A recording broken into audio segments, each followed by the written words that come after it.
Hello everyone, welcome to the second class of Renu's Math Classroom for class 11th. हमने पिछली video की थी exercise 1.1 के लिए and now we are starting for exercise 1.2.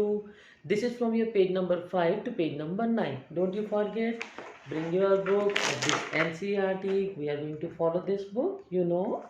और page number 1 से लेकर 5 तक का हमने ऑलमोस्ट सारा काम किया था.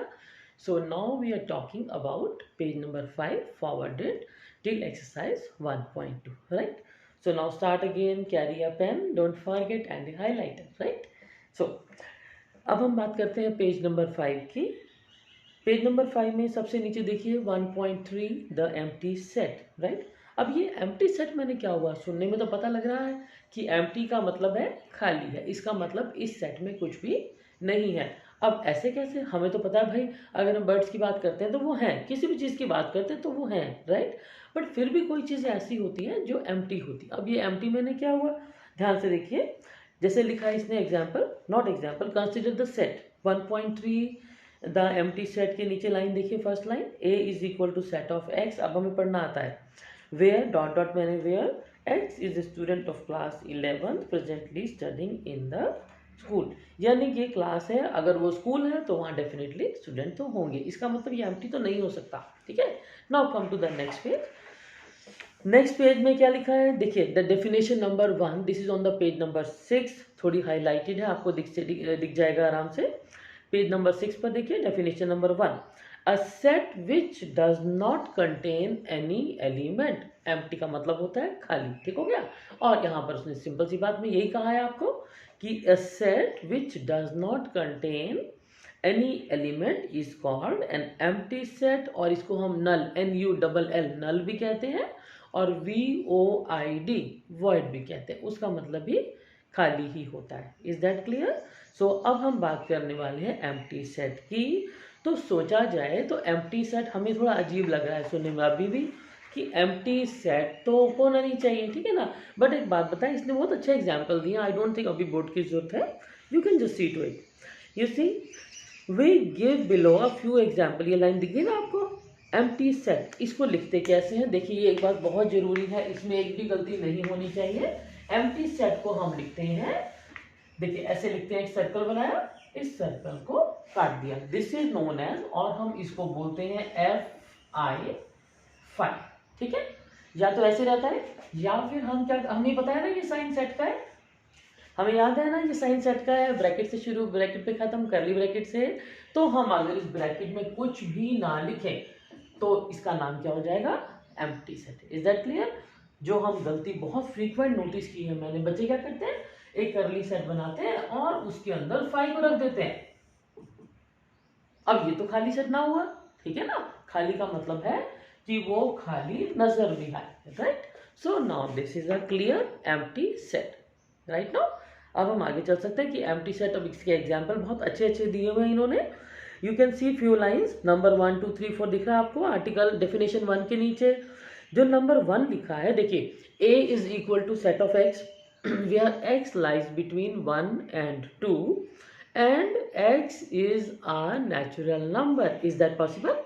क्या ये हो सकता है? देखो 1 के बाद 2 आता है, 2 के बाद 3, नेचुरल नंबर तो यही होते हैं. तो फिर 1 और 2 के बीच में भला कोई पॉसिबल है आ जाए? नहीं है ना. इसका मतलब है ये कौन बन गया, this is an empty set, right. No, so इसी तरह से सेकंड देखिए, b is equal to set of x where x square minus 2 is equal to 0. अब इसका सॉल्यूशन क्या बनता है, x is equal to plus minus under root 2. अब अंडर रूट 2 वो कौन होता है, is it rational? No, you remember हमने पढ़ा था, एक पूरी चैप्टर क्या था, एक पूरा क्वेश्चन आंसर थी हमारे पास, कि जो अंडर रूट 2 है this is an irrational number, right. Under root 2 is irrational number. You remember this, हमने पढ़ा था ना 9th और 10th में, इन्हीं दोनों में से किसी क्लास में हमने पढ़ी थी ये बात, ठीक है. तो इसका मतलब है कि this is again an empty set. ठीक है, एम्प्टी माने खाली. इसके दो नाम और भी हैं, उसको हम NULL नल बोलते हैं, या बोलते हैं VOID. क्लियर हो गया? तो इसका मतलब है कि ऐसा होता है कि कुछ सेट हमारे बिल्कुल खाली हो, राइट. No, okay. इसी तरह से उसके बाद एग्जाम्पल नंबर 3 दिया है, C C is equal to set of even prime number greater than 2, that does not exist, क्योंकि सिर्फ एक ही जो प्राइम नंबर है वो है even और वो है खुद 2, तो 2 से बड़ा कोई प्राइम नंबर तो होता ही नहीं। That means again this is a null set. I think आपको नल सेट का मीनिंग समझ आ गया। नल कह लीजिए उसको, एम्प्टी कह लीजिए, बट डोंट फॉरगेट हमें लिखना कैसे होता है, सिर्फ एक खाली ब्रैकेट, इस ब्रैकेट के बीच में आपने कोई भी चीज नहीं डालनी। कई बार मैंने देखा 0 लिख देते हैं, अब 0 तो एलिमेंट बन गया, अगर इवन 5 लिख दिया तो ये भी एलिमेंट बन गया। Is that clear? तो हमें कुछ नहीं लिखना, इसको बस खाली छोड़ देना है, राइट। और या फिर हमने क्या लिखना है, ऐसे करके 5। इन दोनों में से कोई सा सिंबल आपकी चॉइस का आप यूज कर सकते हैं, राइट नाउ। तो अब हम आगे चलते हैं। Next article 1.4, this is with the finite and infinite. इनके तो नाम ही सीधे सीधे हैं। फाइनाइट मैंने यस काउंटेबल, जिनको हम गिन सकेंगे 1 2 3 4 10 15 100 200, we can count, this is counting, ठीक है ना। और व्हाट अबाउट इन्फिनिट? इन्फिनिट का मतलब है कि अब जैसे नेचुरल नंबर्स हैं, अब ये तो इन्फिनिटी हो गए ना, क्योंकि हम अगर 1 लाख बोलेंगे तो उसके अंदर 5 और ऐड कर दो तो नया नंबर बन जाएगा। इसका मतलब क्या हुआ कि जो इन्फिनिट सेट है वो तो कभी खत्म होते ही नहीं, ठीक है। So that is the simple, वो तो हमारी काउंटिंग पे डिपेंड करता है कि अगर हमने उनको गिन लिया तो वो कौन है, फाइनाइट। अगर हमने उनको नहीं गिन पाए तो वो कौन बन गए, इनफाइनाइट, राइट। अब इसके एग्जाम्पल उसने हमें बहुत अच्छे से दिए हुए हैं। 1.4 finite and infinite sets on the page number 6, almost middle में है जो लाइनें मैं बोल रही हूँ आपको। a इज इक्वल टू 1 2 3 4 5, हमने गिन लिए, दीज आर 5, यानी कि is finite. AEIOU vowels 5 finite, तो हम इनको गिन सकते हैं, ठीक है। बट फिर भी कुछ ऐसा होता है, man living presently in different part of words, ठीक है ना। अब होते तो बहुत ज़्यादा हैं बट फिर भी है फाइनाइट ही, अगर हम चाहेंगे ना तो हम उनको गिन पा सकते हैं, राइट। तो इसका मतलब है ये भी एक तरह से फाइनाइट सेट है, right. So this is non empty finite set, empty भी नहीं होना चाहिए, ठीक है। So this is non empty finite set, clear.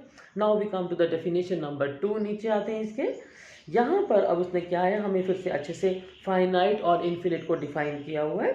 इसको आप चाहें तो अंडरलाइन कर सकते हैं। डेफिनेशन नंबर 2 वैसे हाईलाइटेड ही है। A set which is empty or consists of a definite number of elements, ठीक है, या तो वो एम्प्टी हो या उसमें डेफिनेट नंबर ऑफ एलिमेंट्स हो तो हम उसको बोलते हैं फाइनाइट। और अगर ऐसा नहीं है तो फिर वो कौन बन जाएगा, इनफिनिट, क्लियर। सो उसके लिए आगे उसने एग्जाम्पल दी है। अब जो number of days of the week है it's finite, that is so simple. Number 2 पर जो लिखा है set of solutions of a problem, that is again finite. And then G be the set of points on a line। अब ये बताओ, एक हमारे पास लाइन है तो इस पर हम सपोज पॉइंट्स लगा रहे हैं, दिस इज द लाइन, ये लाइन है, इसके ऊपर हम point dot dot dot dot dot dot dot, अब मैंने डॉट डॉट डॉट डॉट और कर दिया। क्या हम इन पॉइंट्स को गिन पाएंगे? नो, नॉट पॉसिबल, ठीक है ना। आप कितने भी पॉइंट लगाए, give me pen, I will do another point, clear. तो इसका मतलब है ये जो हो जाएगा इन्फिनिट बन जाएगा, ठीक है। So now we can further go ahead, इतना ही बहुत है हमारे लिए यहाँ से। Now we come to the next page again. Now it's page number 7। देखिए फॉर एग्जांपल उसने लिखा है 1 2 3 dot dot dot, this is a natural number set, this is infinite. इसी तरह से ऑड नंबर कह लीजिए, इंटीजर्स कह लीजिए, these are all infinite, right no. So next we come to all infinite sets cannot be described in the roster form. See the highlighted blue box on the page number 7. I think you got it. मैं कहाँ बात कर रही हूँ, 7 page पर एक blue colour का पहले ऊपर सबसे ऊपर एक हाईलाइट बॉक्स बना हुआ है। इस बॉक्स में बड़ा उसने क्लियर लिखा है। देखिए अभी तक हमें दिख रहा है कि नेचुरल नंबर हम लिख पाते हैं 1 2 3 4 डॉट डॉट डॉट, ठीक है, माइनस या अगर हमने इंटीजर लिए या कुछ भी लिया तो वो सब हमको बड़े आराम से लिख पा रहे हैं। बट अगर हम बात करते हैं रियल नंबर्स की, रियल नंबर, अब ये बताइए जो रियल नंबर है वो तो हम उनका कोई पैटर्न ही नहीं होता। रियल नंबर है नो पैटर्न। आप सब लोग ये बात जानते हैं, ठीक है ना, क्योंकि जो रियल नंबर में वो पैटर्न होता ही नहीं। कैसे, अब वहाँ पर अगर 1 है तो 2 है तो इसके बीच में 1/2 भी है, 3/4 भी है, 1/3 भी है। सो मैं जितने चाहूँ उसके बीच में लिख सकती हूँ, ठीक है ना। तो इसका मतलब है कि जो ये रियल नंबर्स हैं तो इनको तो फिर हम टेबल फॉर्म में लिख ही नहीं पाएंगे, ठीक हो गया। अब जिनको हम टेबल फॉर्म में नहीं लिख पाएंगे इनके बारे में अभी अगले स्टेप में बात होगी, अभी नहीं। तो अभी हम सीधी सी बात करते हैं, we come to direct example number 6। बीच में आपने एक बात जो इस बॉक्स में से जानी है वो ये कि जो रियल नंबर हैं वो टेबुलर फॉर्म यानी रोस्टर फॉर्म में नहीं लिखे जा सकते। ये बात क्लियर हो गई। तो अगर आपको क्वेश्चन आता है कि ऐसे कौन से नंबर्स हैं which can not be written as roster form, तो आप बड़े आराम से बता सकते हैं कि जो रियल नंबर्स हैं वो रोस्टर फॉर्म में नहीं लिखे जा सकते। Clear. So now come to the example number 6। Example number 6, these are very simple questions. I don't think I need to waste time for all this because यहाँ finite या infinite बताना है। अगर वो सेट बिल्डर फॉर्म है तो आप उसको सॉल्व करके टेबल बना लीजिए, ठीक है। जैसे ही आप टेबल बनाएंगे आपको पता लग जाएगा कि आप उनको गिन सकते हैं या आप उनको नहीं गिन सकते हैं। It means can you count और can you not count. Clear हो गया। अगर वो काउंट हो सकते हैं तो फाइनाइट है, गिन सकते हैं तो फाइनाइट है, ठीक है ना। और अगर नहीं गिन सकते तो फिर वो that is so simple. Clear, right. Now equal sets. अब इक्वल का तो वैसे मतलब ही क्या होता है। अब मैं कहूँ मान लो दो चीज़ें इक्वल हैं, इक्वल मतलब बराबर, ठीक है। इक्वल मतलब बराबर। अगर मैं कहती हूँ कि ए और बी बराबर हैं, इसका मतलब है कि ए में जो भी कुछ है वो बी में होगा और जो बी में जो भी कुछ है वो ए में होगा। तो यानी कि जो दोनों के एलिमेंट्स हैं वो बिल्कुल सेम होने चाहिए। Now look for the next line, definition number 3 on the page 7. Two sets A and B are said to be equal if they have exactly the same elements. We write them A is equal to B, और otherwise क्या हो जाएंगे, जो लोग equal नहीं है तो वो क्या होंगे, अनइक्वल, ठीक है। तो अगर इक्वल है तो हम ऐसे लिखते हैं, तो अनइक्वल को कैसे लिखते हैं, we write down, we just cut this equal sign, ठीक है। हम इस इक्वल साइन पे कटा मार देते हैं और वो बन जाता है हमारा अनइक्वल, राइट नाउ। तो अब हम बात करते हैं आगे। इसके आगे देखिए नीचे एग्जांपल पेज नंबर 7 पर ऑलमोस्ट सबसे नीचे पहुंच चुके हैं हम। डेफिनेशन नंबर 3 के नीचे देखिए नंबर 1 पे लिखा है a is equal to 1 2 3 4, b is equal to 3 1 4 2, और ये बात हम पहले से कर चुके हैं। यू रिमेंबर, हमने पिछले टॉपिक में ये बात कर ली थी कि अगर नंबर आगे पीछे लिखे हो तो ये मैटर नहीं करता, नंबर तो सेम है ना। तो a is equal to b, ठीक है। ऐसे ही साथ में उसमें और एग्जाम्पल भी दिया हुआ है। एंड द लास्ट में देखिए सबसे 7 पेज पर सबसे नीचे एक ब्लू बॉक्स बना हुआ है, उस बॉक्स में लिखा हुआ है कि a set does not change if one और मोर एलिमेंट्स आर रिपीटेड। ये बात भी हम पिछले टॉपिक में कर चुके हैं, अगर आपको थोड़ा सा याद है। मैंने ये वर्ड लिखा था SCHOL and I told you कि इस O की 2 दफा रेपिटेशन की जरूरत नहीं है। डू यू रिमेंबर कि मैंने कहा था कि रिपीट करने की जरूरत नहीं है, और अगर रिपीट कर देंगे तो भी वो सेम ही रहेगा, गलत नहीं होगा, बट वाई टू रिपीट, ठीक है ना। जब हम एक बार लिख चुके हैं तो हम उसको 2 बार नहीं लिखते, ठीक हो गया। Now we talk about example number 7 and again this is very simple thing. ये आप 1 मिनट में यूं कर सकते हैं because now you know the basics, ठीक है। Find the pair of equal sets if any give the reason, right. अब उसने हमें कहा है इसमें से बताइए कि कौन कौन से इक्वल है। तो सबसे पहला काम देखो A0, ये तो दिया ही टेबुलर फॉर्म में। देन B, कोई भी नंबर, B ध्यान से पढ़िए, read again, yes, x where x is more than 15 and less than 5। क्या ये पॉसिबल है कि कोई नंबर 5 से छोटा हो और 15 से बड़ा हो जाए? No, this is an empty set, ठीक हो गया। Then number C equation x is equal to 5, then number D x is equal to plus 5 and minus 5, and then E, that is a simple equation, you know how to solve। और इसके हमारे पास आते हैं 2 factors, that is, और हमें चाहिए integral positive root. दोनों नहीं चाहिए, आते तो 2 हैं, लेकिन उसने हमसे क्या किया, आई टोल्ड यू, हमें सिर्फ वो लेना है जो हमसे पूछा गया है, राइट। उसने कहा है इंटीग्रल पॉजिटिव रूट्स। तो इंटीग्रल पॉजिटिव यानी कि पॉजिटिव भी हो और इंटीजर भी हो, तो वो सिर्फ 5 है, ठीक है। अब आपके सामने सारे के सारे नंबर लिखे हैं, चेक कर लीजिए कौन से बराबर है, ठीक है ना। जो इक्वल है उनको कह दीजिए कि दीज पेयर आर इक्वल, और जो अनइक्वल है उनको शो कर दीजिए। लास्ट में उसने बताया है कि बाकी सारे देखो नहीं है इक्वल, सिर्फ C और E। दोनों they are getting the exactly same value और वो इक्वल है। Then we talk about example number 8 and yes same thing, फिर से उसने कहा है which of the following are equal, justify your answer.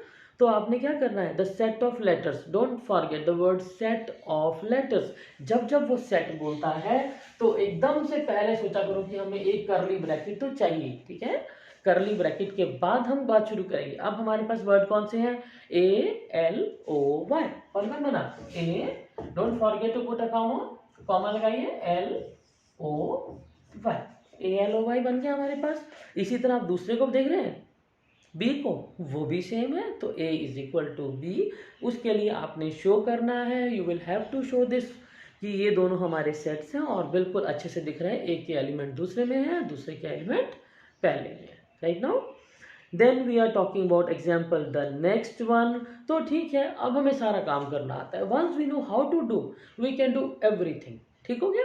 अब हमने इस पूरी एक्सरसाइज में क्या सीखा है, सबसे पहली बात हमने सीखा है कि कुछ सेट होते हैं जो एम्प्टी होते हैं, एम्प्टी माने एग्जिस्ट ही नहीं करते।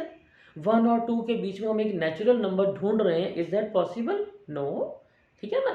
तो इसका मतलब वो कौन बन गया, एम्प्टी सेट बन गया।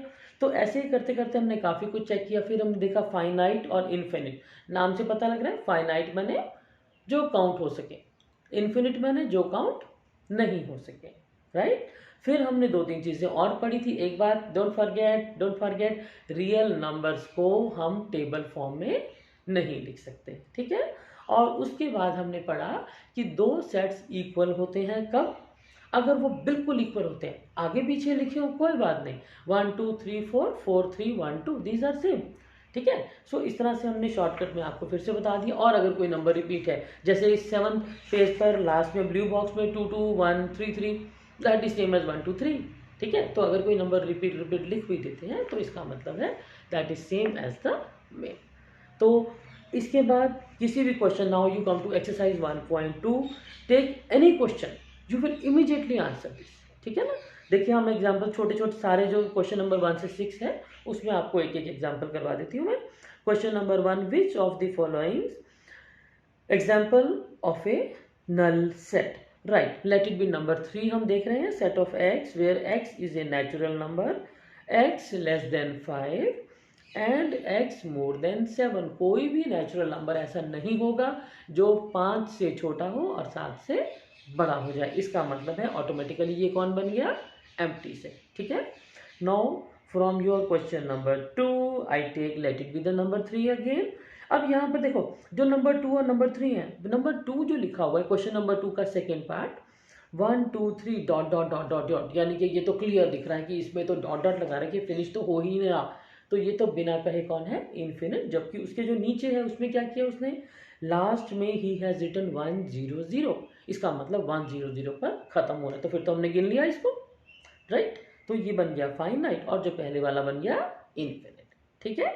तो now with the same, I think अब मुझे बहुत ज़्यादा इसको, क्योंकि ये बहुत सिंपल टॉपिक है, इसको बिना वजह हम इतना बढ़ाते नहीं हैं। You will check all the questions. देखो अगर आपको डायरेक्ट आता है बहुत अच्छी बात है, ठीक है, नहीं आता तो सेट बिल्डर फॉर्म की प्रॉब्लम क्या है, उसको 1 मिनट में आप टेबुलर फॉर्म में कन्वर्ट कर लीजिए। जैसे ही आप उसके सिंगल एलिमेंट टेबुलर फॉर्म में बनाएंगे, यू जस्ट कंपेयर, ठीक है। तो this finishes your this topic, this is very simple topic, इसको हम टाइम वेस्ट नहीं करते हैं बिल्कुल भी, हम उन टॉपिक्स पर टाइम लगाएंगे जहाँ हमारी रिक्वायरमेंट है। और अगर आपको ये लेक्चर पसंद आए तो प्लीज़ लाइक करें, फॉरवर्ड शेयर करें, इसको सब्सक्राइब भी कर सकते हैं और अपने दोस्तों को भी बताएं कि ठीक है I am taking the classes. आजकल मैंने ये शुरू किया है कि सबको, आई एम एट होम, तो मुझे लगता है कि आप लोगों की हेल्प की जानी चाहिए।